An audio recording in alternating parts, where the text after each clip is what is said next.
Hello बच्चों, तो the question basically said that copper and silicon is cooled from 300 Kelvin to 60 Kelvin। मतलब यहाँ पे बोला गया है कि कॉपर को और आपका जो सिलिकॉन है दोनों को हमने क्या किया है बेटा, दोनों को कूल किया है, दोनों का टेम्परेचर डाउन किया है, दोनों का टेम्परेचर डाउन किया है 300 केल्विन टू 600 केल्विन।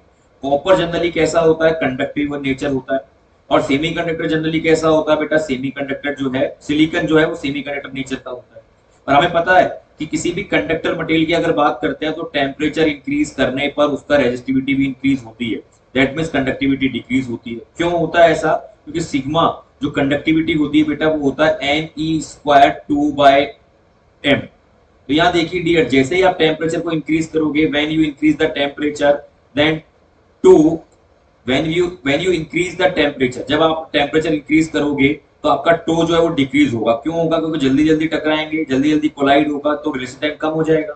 एन की वैल्यू चेंज नहीं हो रही है यहाँ पे, तो टो का वैल्यू जैसे डिक्रीज होगा तो सिग्मा का वैल्यू भी डिक्रीज होगा और रो का वैल्यू इंक्रीज हो जाएगा, क्योंकि कंडक्टिविटी रेजिस्टिविटी का जस्ट अपोजिट होती है। तो हम कह सकते हैं कि फॉर अ कंडक्टर, अगर हम कंडक्टर की बात करें डियर, तो कंडक्टर के लिए टेम्परेचर इंक्रीज करने पर रेजिस्टिविटी डिक्रीज होती है और रेजिस्टिविटी इंक्रीज होती है, कंडक्टिविटी डिक्रीज हो जाती है। और सेमी कंडक्टर के केस में जस्ट रिवर्स होता है, टेम्परेचर इंक्रीज करने पर रेजिस्टिविटी डिक्रीज होगी, कंडक्टिविटी इंक्रीज होगी, क्योंकि वहां पे नंबर ऑफ एन की वैल्यू इंक्रीज हो जाती है सेमी कंडक्टर के अंदर, वैलेंस बैंड में इलेक्ट्रॉन्स पार्शियली आ जाते हैं। ऐसा करने पर जनरली रूम टेम्परेचर पे सेमी कंडक्टर इंसुलेटर की तरह बिहेव करते हैं, बट जब उसका टेम्परेचर इंक्रीज करते हैं तो वहां पे रेजिस्टिविटी डिक्रीज होती है, कंडक्टिविटी इंक्रीज होती है। तो यहाँ पूछा गया है कि जब हमने कूल किया है, दैट मींस हमने यहाँ पे टेम्परेचर डिक्रीज किया है, तो आपको पता है कि जब टेम्परेचर डिक्रीज करेंगे तो कॉपर के लिए रेजिस्टिविटी जो है वो डिक्रीज होगी for copper.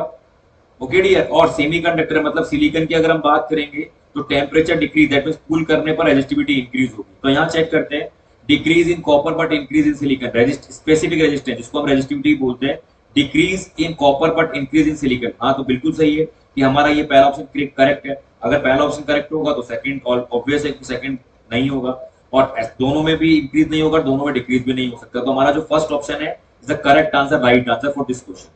Okay dear, I think you will get the answer. Thank you very much.